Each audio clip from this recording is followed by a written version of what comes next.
Sounds good. Good. The guests. So welcome to all the people who are joining us here on this Zoom event. I am just letting everybody in, so it'll just take a few minutes to get people into the room. And it's very exciting. This is our very first demonstration event. So that's really great. And we've been running lots and lots of Zoom events. We've had panels, we've had book clubs, we've had book chats, we've had author talks, but we have not had a demonstration until now.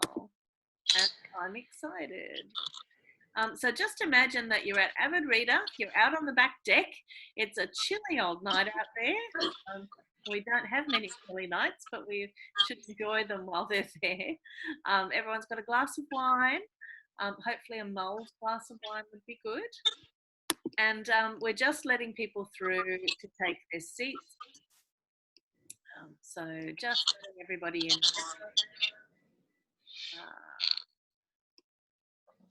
It's a bit of a queue, but that's okay. So in the days before social distancing, you would have all been packed shoulder to shoulder, keeping each other warm. So just imagine we're back there in a kinder time. Anyway, so as I'm just admitting the last few people through, I'd just like to start by acknowledging that we're meeting in Australia on the land of the traditional owners. In this area, it's the Yagara and the Turrbal people, and I'd like to pay my respects to their elders, past, present, and emerging elders. And I'd also like to acknowledge that because we are zooming out all across the country, there will be people who are watching us on the lands of different traditional owners, and I'd like to acknowledge their elders as well. So hello everybody, and welcome to this Avid Reader event. I'm very excited to welcome Geneva Vanderzeil to do our very first demonstration event. Geneva runs one of the world's most popular lifestyle websites where thousands of people tune in every day for her creative advice and stories, working with brands from Dyson to Etsy to Ralph Lauren and Marriott. She's also written for Harper's Bazaar and Vogue and been featured in the London Times and on Channel 9's Today Show. Her book, Home is Where You Make It, is a book that is absolutely perfect for our current moment, where we are spending far too much time at home.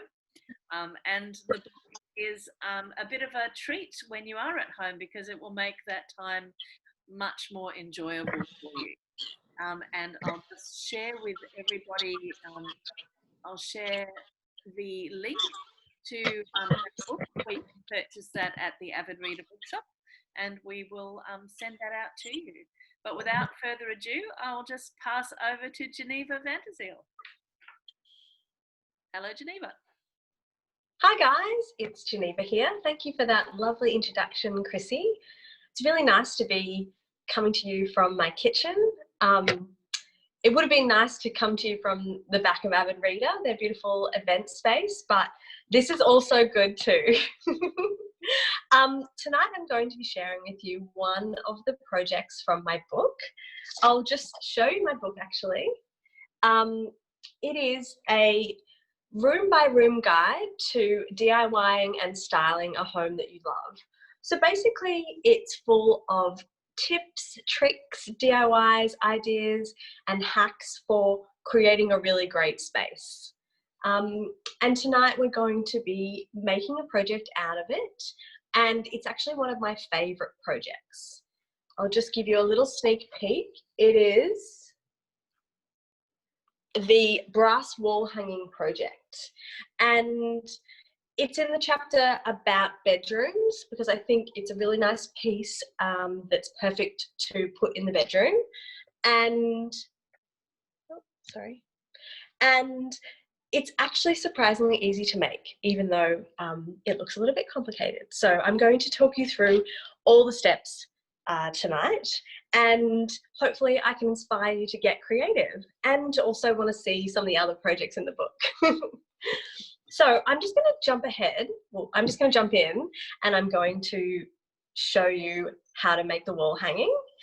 First thing I'm going to do is run through the materials that you need to make the wall hanging. So the main material that you need is this brass sheeting, which is a really nice material, and it's available online, because I know that I've actually already had people ask me who bought the book have said like, oh, where can I get that material? So it's available on eBay and on Etsy, and it's not expensive. I actually just ordered some more off eBay a few days ago, and it's on its way.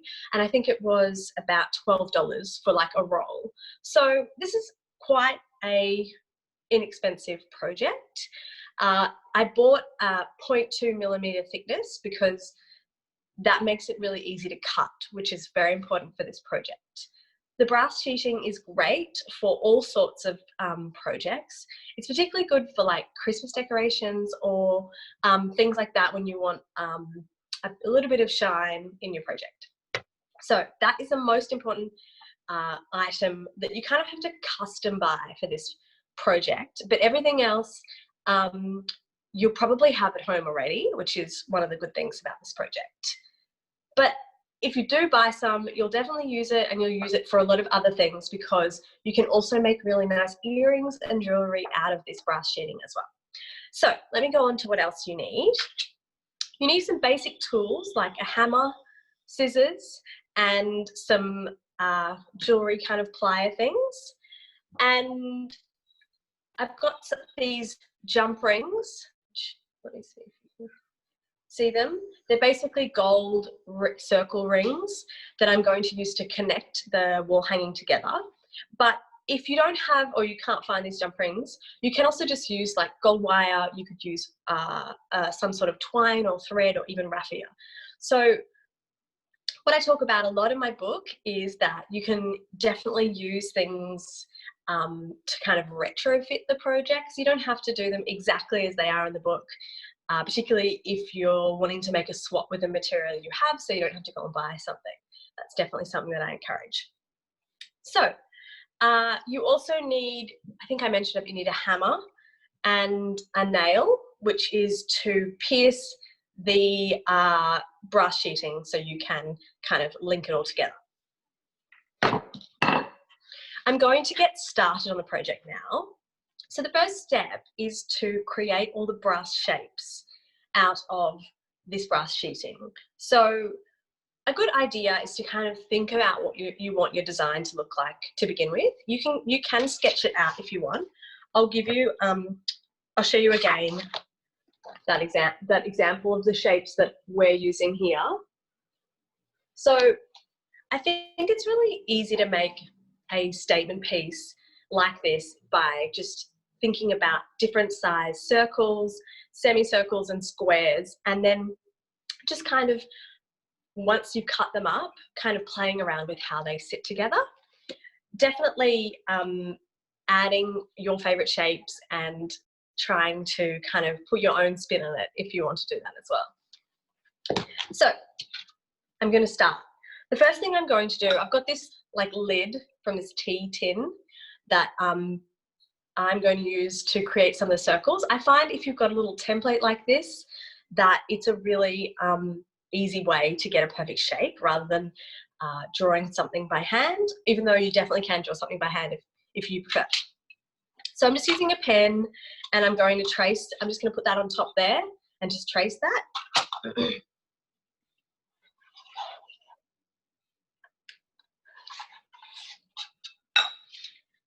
I don't know if you can see that, but I've just traced that circle onto there. And then we're just going to cut it out. So I am just using some heavy duty scissors here to do that. You can also use like metal shears, but if you buy the 0.02, if you buy a thin brass sheeting, then you should be able to use just a heavy duty pair of scissors. It's good to just go slow with the cutting because I find it really hard to cut circles in things like metal and leather. So I find that just going a bit slow and following the line that you drew. If you guys have got any questions about this process as I'm doing it, feel free to send them through and Chrissy will ask me and let me know, you know. I will indeed. I will indeed. If there's anything. Have you done any crafts while you've been at home, Chrissy?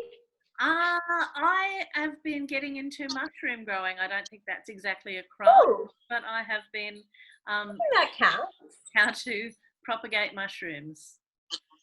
Wow. How does one do that? You get spawn from a supplier and then you have to make a substrate. It's all very, it's possibly all a little bit more messy than what you have in your book. You have to get very dirty with a substrate which is made from just recycled paper and water and bran. And then you just grow them from there, which is great. That sounds really good. That sounds like sourdough, but the next sourdough is, you know, the mushrooms. Okay, so I've done that. I've cut that one out. And sourdough, that's that. I've cut that out, and what you can do is then just go and cut out all the rest of the shapes that you want to do. I've actually pre-cut some other shapes for the wall hanging because I think that you probably don't need to see me cut like 15 shapes out. I think you know what that entails. So what the next step is to do is to lay out all the shapes on the table and sort of just decide how you want them to sit together, because you kind of need to work out where to hammer your hole, because you need to work out where it links to. So some pieces that are sitting in the middle of the wall hanging will need 2 holes directly above and below each other, but the ones at the bottom of the wall hanging will only need 1, because at the bottom they won't need to link to anything else. So I just got a little piece of wood here. It's actually a leg from the table that I've been making that I just cut off. So I'm just going to use that as the protection for my table, basically. I don't know if anyone's been following along, but I've been upcycling a table I found on the side of the road, and it's been a labour of love, but we're getting there.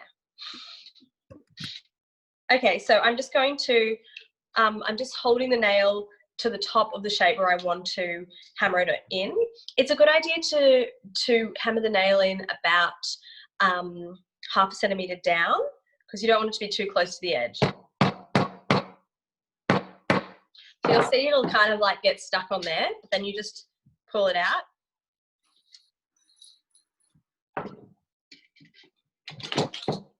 And you've got your hole. So for this one, I'm actually going to do above and below, because it's going to sit at the top of my wall hanging, and it's going to connect to above and below.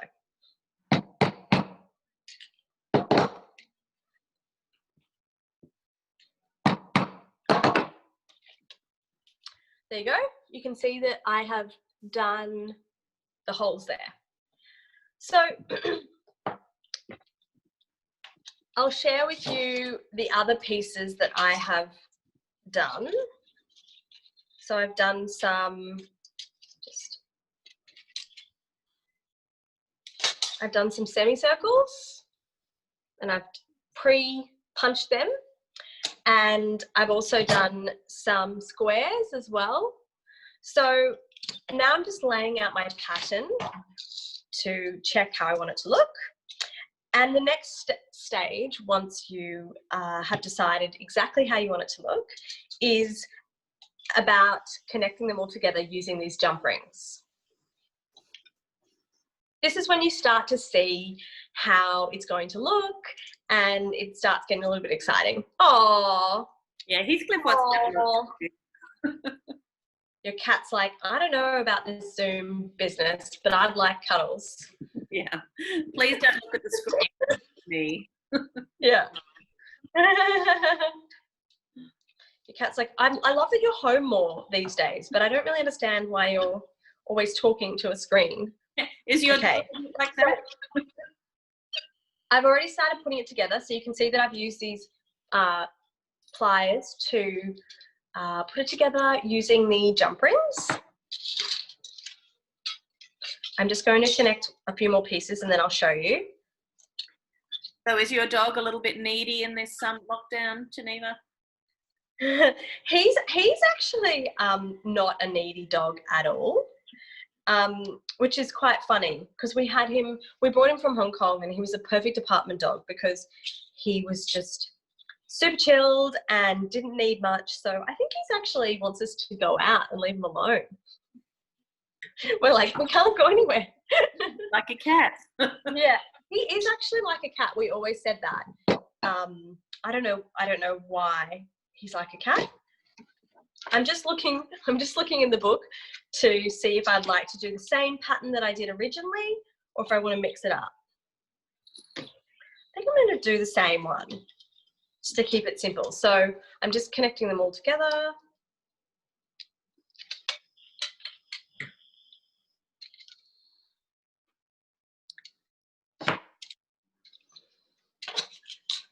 Maybe he secretly likes us being home more, but I'm not sure. It's very quick, this project, isn't it, that you're doing? Yes, I mean, I obviously skipped the major part of it, which is that when you're going to cut out all the shapes at the one time, then it takes a longer period of time to do. But actually, it is one of those projects that's really satisfying because it's kind of low fast. Once you've got the brass sheeting, it's low fast, it's really easy, and you know, it takes half an hour and you can then just hang it on the wall and it's done, you know? Fantastic. They could almost, you did smaller ones, you could make earrings like that too. Exactly. So I definitely think that this would make beautiful earrings. I don't have anywhere to wear them right now, but just one statement earring. So that's the middle section that I've done. I'm just going to put together the other sections. I like when it's symmetrical. So like kind of a pattern that has some symmetry. Yes, that's what symmetrical is. But I mean, it's really up to you. You could do something a little more organic. You could make some random shapes. I think it's all about, you know, the things that you like and the things that you want to do. I've actually got a wall one on the balcony. I don't know if you can see it. Oh yeah, there we go. Oh, yeah, great. That's a big one that I made. There's these shapes and stars all over the house. I actually, you can see it here in the book also. This brass project was inspired by this clay one that I made using polymer clay, which I really love using polymer clay to make things like this. It's just one that you bake in the oven and it's super easy to use. So in the event that you don't want to buy brass or you prefer to just grab something from Spotlight, there's a brand called Sculpey that you can buy at Spotlight that you can easily roll out. You can kind of use a cutter to create the shapes, bake it, and then make the same thing. So that's another option as well. So if you've got some nice cookie cutter shapes, you can actually just use those with your polymer clay. Yeah, exactly. Yeah, you could even you could make something, it could be something for a kid's room, something fun, funky, yeah. Okay, so I've just done the other one. And I think I'm almost ready to start putting it together. Oh, here. Sorry, I've lost my jump rings, but I found them. Yeah, I'm a big fan of these kind of patterns that are sort of triangular shaped, like a longer one in the middle, shorter ones on the sides, but I don't know, I think that's the way my brain works. So I think you should definitely get creative with this project. Yeah. Done those two. Great. So I'll just show you what it looks like on the table. I don't know if you can see that. Can you see that? And yeah, that's great. Yeah. So, sorry. Okay. So the last and final step is to, excuse me, is to put it onto the hanger that you're going to use. So for this project, you can use so many different things. You can use, I've got some wooden dowel here that I got at Bunnings. That's really inexpensive. They have quite thin dowels that you can use. That's an option. I've just got also got some brass tubing that I got at a craft store. But again, you can use whatever you want. You could also use like a thicker skewer. I think the point with these projects is, you know, just to use what you have and to try and get creative in that way. Could use some twigs from the tree, perhaps. Exactly, yeah, that would be really nice.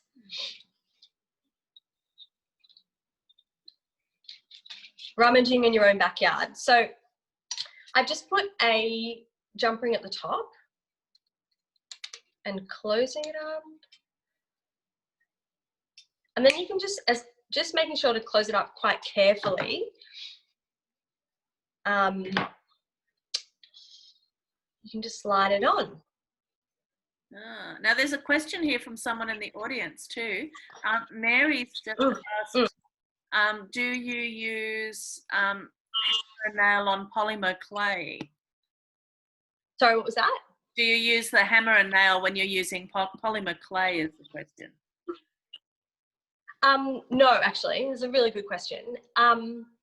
You can either, polymer clay is really great because essentially it's like plastic. So it's easier to use than real clay because you can tweak it, you know, while you're molding it, but you can also tweak it when you bring it out of the oven. So you can, while you're doing it and you're cutting it, you can put a hole in it then that you could use to string it. But another thing you could do is you can actually put a hole in it once it's been cooked. So baked, once it's been baked. So you could use just like a hole punch. That's what I use. It's really easy to do that. So that's why I love polymer clay.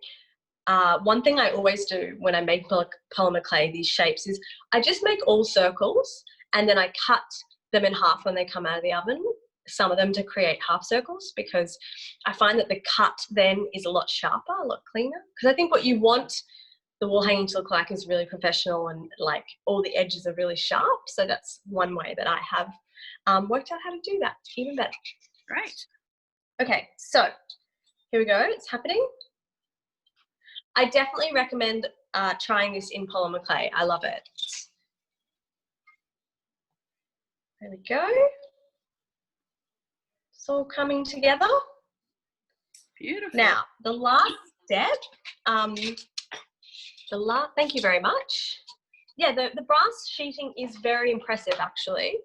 I think actually it's called, I just looked up brass sheeting on eBay, but it's actually called shim brass, and it's used like in automobiles. It's used like as part of, I'm not quite sure exactly what, but everywhere that sells it is like a car yard.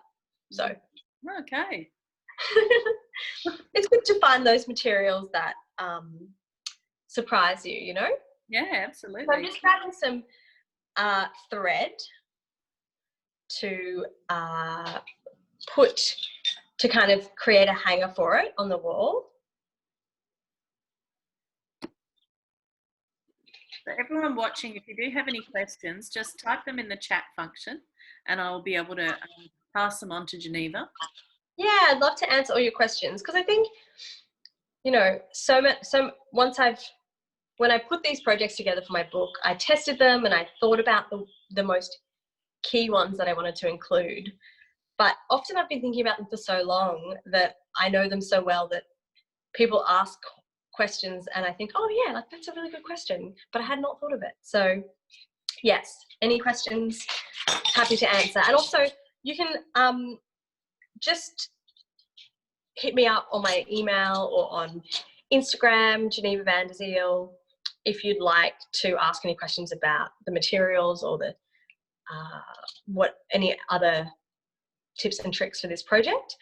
I'm going to share where I recently bought some brass sheeting on my website tomorrow.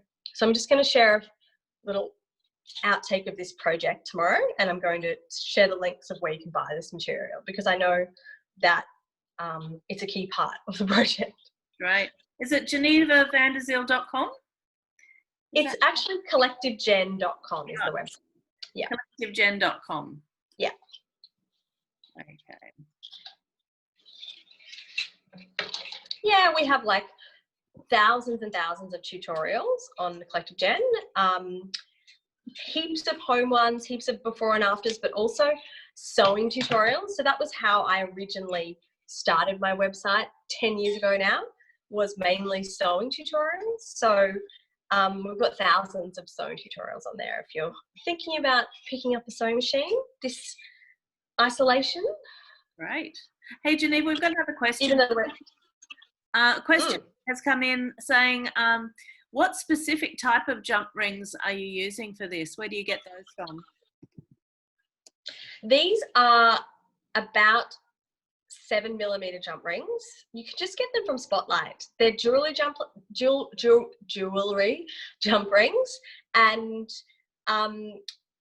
you can, any size is fine, because the thing, you can kind of squeeze them down, but they need to be bigger, so that they can pass kind of through both pieces of brass and also have a little bit of room in between. Great. Whoops. There we go. So when you hang it on the wall, it like will lie flat, but obviously because I'm holding it up, they sort of move around. They'd also make a really nice mobile, I think, too, like just catching the breeze and things like that.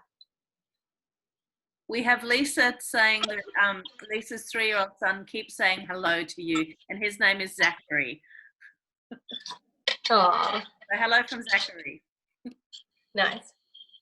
Beautiful. Well, that was really easy. That was really great. It was really easy. I mean, I think you got the Cliff's Notes version because you didn't have to. We didn't cut out because in this I use 1, 2, 3, 4, 5, 6, 7, 8, 9, 10 shapes. So it would take a little more time, but you know, all in all, it's about a half an hour project. So, and again, if you wanted to experiment, you should definitely think about using Sculpey as well. I'm into that. So when you put the jump rings on, there's a question here from Dale. Are the jump rings tightly closed so they don't slide on the rail? Yes. Well, I haven't right now, but I think I think that's the best idea. These ones are a little bit slidey, but I think I'll tighten them up a little bit. I don't mind them being a bit slidey because, you know, I usually just hang up against the wall, so then doesn't get much movement. But if you wanted it to be, a bit more secure, then definitely those top jump rings, just closing them a bit tighter. We've got a question here from Isabella who asks, what inspires and motivates you to design your space? I really like mixing like colours and styles and making a space that feels really lived in. I think for me, you know, mixing antiques and DIY and like new pieces together that tells a story and has some layers. That's what inspires me. And you know, I'm always looking around for the next thing that I can make, and sometimes that's inspired by designer pieces I see, but more and more like I'm trying to come up with ideas myself without inspiration. So definitely like trying to find my own style. And with the book that you've put out, was there a particular structure in mind for the book when you decided to write a book? Did you have some kind of really specific, I mean, you do so much. How did you kind of design what you were going to put in the book? Well, I think I always had in mind that I would do a room by room guide, because I think, I guess I used to be a town planner and my job was like writing reports all day long. So I think I do think in a very structured way. And I always found that when I was looking at books that were out there to inspire people to get creative at home, there was nothing that was really well structured and something you could easily pick up and go, yeah, I can do that. So that is what inspired the structure of the book. And I always had in my mind, it's a room by room guide and we start, from the ground up. So in each chapter, it's really about breaking down each room so that you feel, empowered to get in there and, shake things up a bit. So for each room we have a checklist of things that you should consider including in that room. So like in the bedroom, a checklist of furniture or decor and things like that. And then we have sections about how to decorate. So like useful tips about making the space look nicer. And then we actually have some sort of troubleshooting sections that deal with, what if you've got a really small bathroom, or what if it's a really dark hallway. I think that was something that definitely informed writing the book. Was we've recently renovated a house and I love this house, but before that, the rest of my life I've lived in apartments that had heaps of issues and problems and were anything but perfect. And I wanted to kind of share the things that I learned about how to make nice spaces from out of spaces that aren't perfect. Is there a particular room that you have always found challenging and that you are quite satisfied that you've cracked it in the book? Oh, that's a good question. I think that the way that we talk about the living room is really useful in the book. And I think the process that I went through to kind of get to that point, understanding more about how we use the living room and, what makes a really great layout, what makes, great decor in a living room in a way that looks great, but it also just functions really well. Fantastic. Maybe we could, can I get you to hold up a couple of the pictures from the book for us? Yeah, sure. Maybe some of your favourite projects, if you could. Yeah, okay, let's do that. I'll pull out some of my faves. Because, in this world of isolation, we don't necessarily have the book to hand. Yeah, I know. Through. Well, we I'll share this with you. We made candles yesterday. I did a live with Spell, the clothing brand, and we made these beautiful beeswax candles, which I will be using tonight to wind down because I put a lavender essential oil in there. Beautiful. What else have we got here? There's each room has about 5 or 6 DIY projects. So the beginning of the chapter is really about establishing, the how and the what and the which and the where of the room. And then we go into a bunch of projects to inspire you to kind of get creative.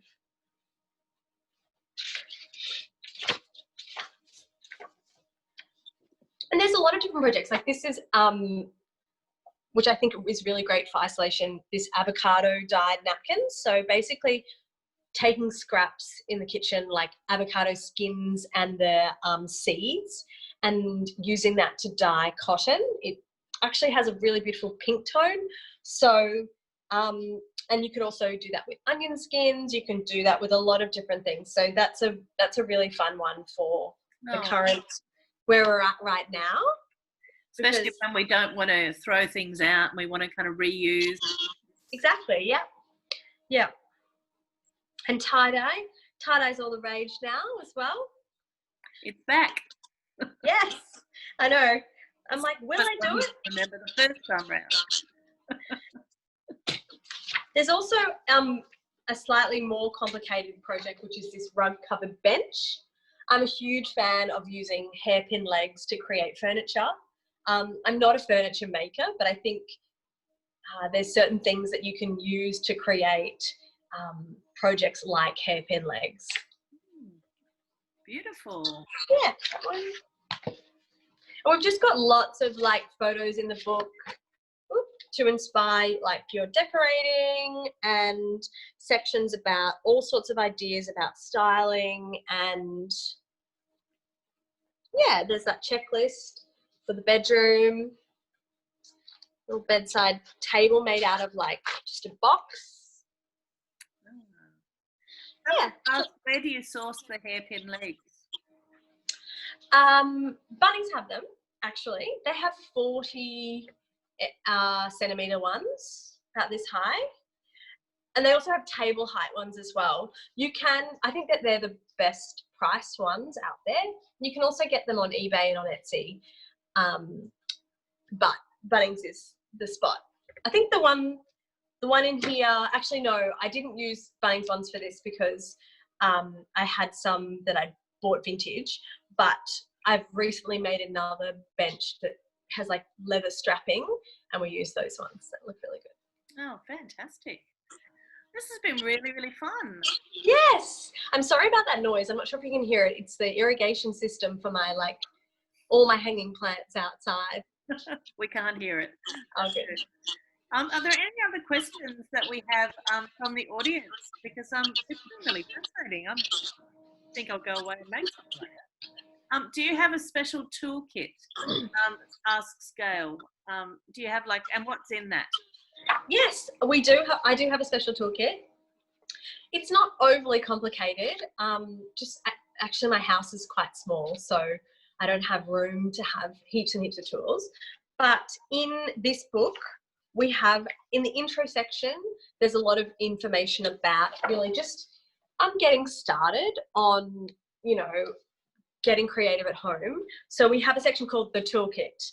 And so the basic toolbox that we've listed here that I think is really useful is a hammer, screwdriver, pliers, tape measure, wire cutters, staple gun, clamps, and assorted nails and screws. I'd also add to that a glue gun. I think a glue gun's quite useful. I recently bought one, I think also, yeah, it was from Bunnings, and it's cordless, which is awesome. And the other thing that I recommend is a drill, but I know that they're pricey and also they can be a little daunting, but I think once you kind of have a go, they really open up your repertoire of DIY so much. Hot tip is that you can get really cheap ones from IKEA. You can get a really cheap simple drill from IKEA. Nice. There we go. Pretty. We can check that out. It's not just an Allen key, right? It has other things. No. I know you'd think they'd only need an Allen key, but no, drill kit, which is gorgeous. So it's good for someone who doesn't need a big drill.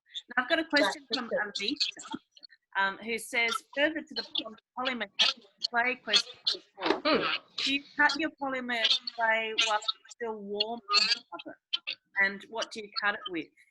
Because it goes hard after baking, doesn't it?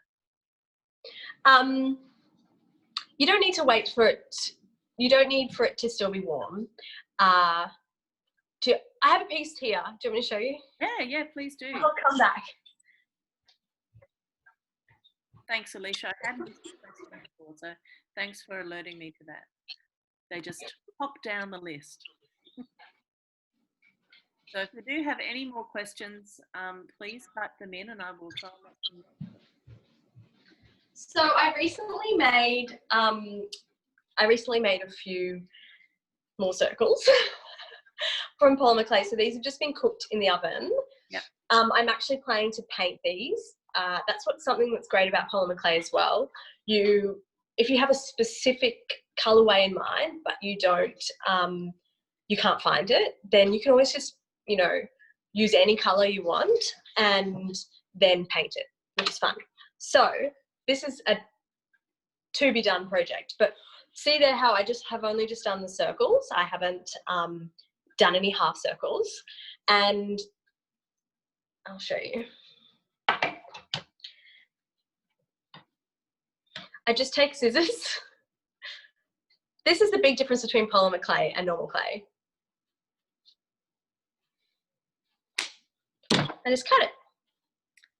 Very simple. That's good. Yeah, and then I would use, because I didn't put holes in these, I would just use a hole punch on a really small, I have like a multi-hole punch on a really small setting, and you can also use like a sharp dart awl or anything that can pierce it, like a skewer or anything like that. So yeah, I'll leave some as circles, I'll cut some in half, and then I'll put it together in the design after painting it. Wow. So that's great. I didn't actually realise it would be that thin either, and Alicia didn't realise it'd be that thin. But yeah, no, they're great.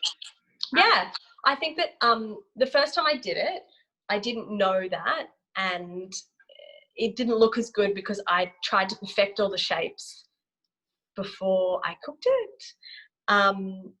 And that's a little bit of a hack. Yeah, right. That's great. And also, if your circles aren't perfect, you could just like trim the edge a little, because everything. Great. So I think it's Chevelle has asked. She said, I really love your style and how you style a room. What is your styling process to your own rooms? Good question. I think for me, it's a number of things, but it's really first for me about taking stock of the whole room. Like I think we often get inspiration from different places, and it's easy to kind of forget about what you're dealing with in your room. So I just like to take stock of the room, like what windows are there, what are the good features, what are the bad features. Then I try and think about function. Something we do talk a lot about in the book is that it's really important that a room functions. Like it's great if a room looks nice, but it's really important that it works well, it's comfortable, it flows well. So I think about function. Then I think about the bigger pieces of furniture that are going to have the most statement in the room. So that might be the sofa or the bed. And I start building a bit of a colour palette. Colour's really, really important to me, and I think it has the biggest statement. So thinking about, okay, so what are the main colours here? Like for us in our house, like there's warm tones from the wood, and then there's, white walls. So then what other colours do we want to bring in to make the space really have personality? Once I've kind of nailed down a colour palette, I then think about bringing more texture in, so like textiles, rugs, and layering that on. And I love to use antiques when I'm styling, because I think it just gives a room personality and makes it feel very unique. Right. Can you do too much? Is there any tips about what some mistakes that you've made where you've just gone too far in terms of too much DIY, just too much? Oh yeah, for me, it's very trial and error. Like, I'll make something, I'll put it in a room and I'll be like, nah. Or, like I'll paint something and I'll be like, it's not that great.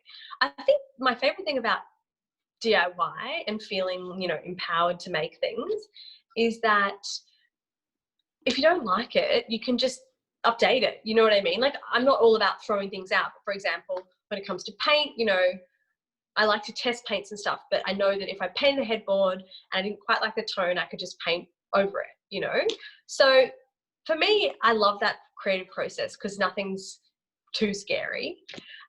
One of the big things for me, and I think that gives a place real personality, is finding a balance. So I do think that when I've overdone a certain material, that's when it hasn't looked great. Do you know what I mean? Sometimes like you're like, I love rattan, everything's going to be rattan, but I actually think I've realized that a little bit of one material speaks and has more impact than everything being that one material.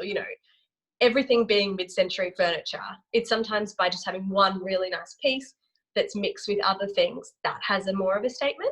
Yeah, great.